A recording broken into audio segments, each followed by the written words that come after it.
Hello, on se retrouve pour une nouvelle vidéo. J'espère que tu vas bien, que tu as passé une bonne semaine. Alors il y a une question qu'on nous pose assez souvent et que peut-être toi aussi tu te poses si tu as décidé peut-être de devenir freelance, de te mettre à ton compte ou de travailler donc de chez toi ou peut-être aussi de travailler tout en voyageant comme nous le faisons depuis 7 ans en tant que nomade digital.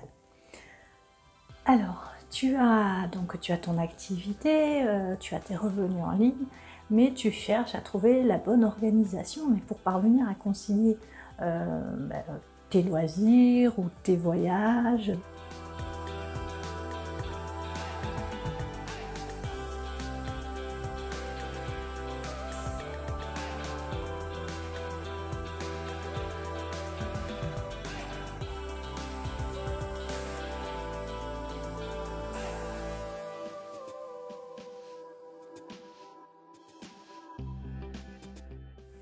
alors nous, ça fait maintenant 15 ans qu'on travaille sur Internet, qu'on a une activité en ligne, et cela fait maintenant 7 ans qu'on a une activité tout en voyageant.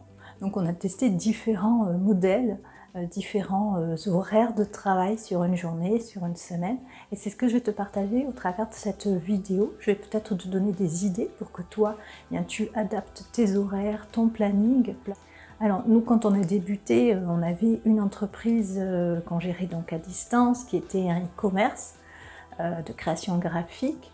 Donc on avait un employé qui était resté sur place en France, on avait un atelier, donc il nous fallait des horaires qui soient conformes aux siens pour être tout le temps disponible quand s'il se passait quelque chose dans l'atelier, s'il avait besoin, voilà, s'il y avait un problème ou quoi que ce soit. Donc on avait calé nos horaires forcément sur les horaires de notre employé. Il pouvait nous appeler puisqu'on devait toujours être disponible et pouvoir échanger par Skype ou quoi que ce soit. Donc c'est vrai qu'on était sur un modèle très classique, donc travailler du lundi au vendredi et être libre le week-end.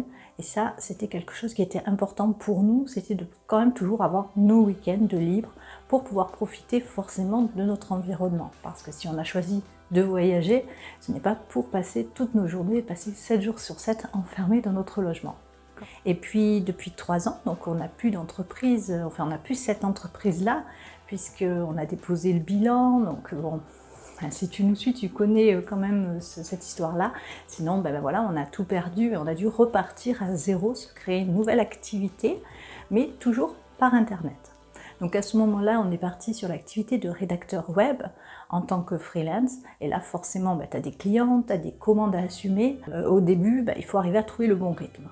Donc à ce moment-là, nous, notre rythme, c'était de travailler du lundi au vendredi, mais on pouvait s'offrir quand même des journées dans la semaine, par exemple, totalement off. C'est-à-dire qu'on pouvait décider le mardi de ne pas travailler, c'était une journée de libre, et on en profitait pour aller se promener dans un parc d'attractions, faire certaines visites, en se disant que déjà il y a moins de monde que le week-end.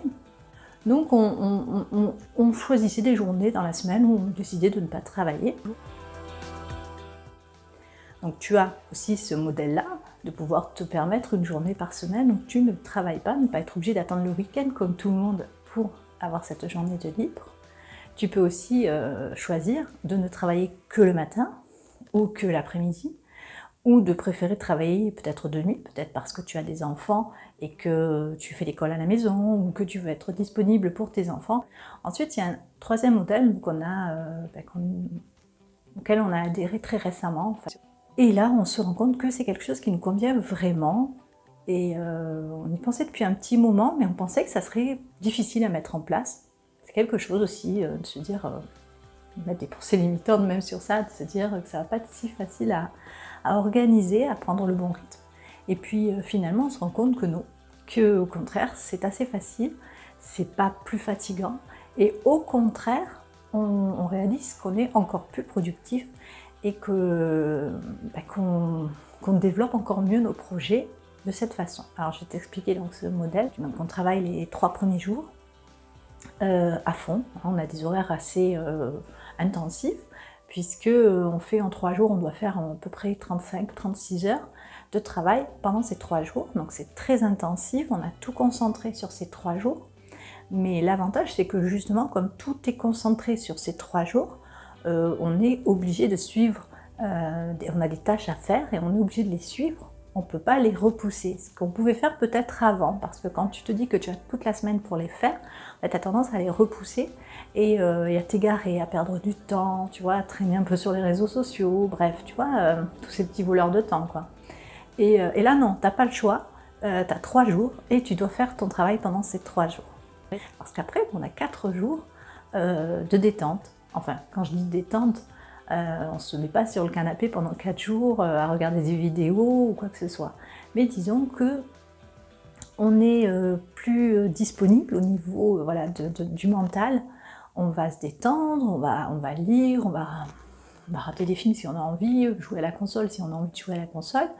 Mais on va aussi réfléchir plus calmement sur des projets sur lesquels on travaille actuellement, sur voilà, des idées qu'on peut avoir. On va pouvoir en discuter en étant plus disponibles tous les 3, plus reposés. Donc comme tu peux le voir, il y a différentes façons de faire son planning de travail.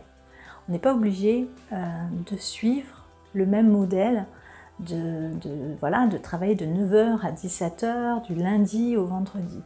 Quand tu décides de devenir freelance, quand tu décides de devenir entrepreneur du web, en fait, autant choisir aussi tes horaires, ta façon de travailler et être vraiment libre de choisir comment tu as envie d'organiser ton activité. Et parce que ça fait partie des avantages quand tu décides d'être ton propre patron, ben, c'est aussi pour pouvoir te dégager du temps pour toi, pour tes proches, pour vivre, pour apprendre, pour se former. Et c'est en trouvant le bon rythme de ta semaine de travail que tu pourras ainsi concilier vie perso et vie professionnelle. Alors j'espère que cette vidéo t'a apporté quelques idées. N'hésite pas à me donner ton avis en commentaire sous cette vidéo. Si tu n'es pas encore abonné à notre chaîne, je t'invite à le faire, à nous poser des questions aussi en nous contactant par notre blog Famille Nomade Digital. Je te laisse, je te souhaite une très bonne semaine et on se retrouve dimanche prochain pour une nouvelle vidéo. Bye bye!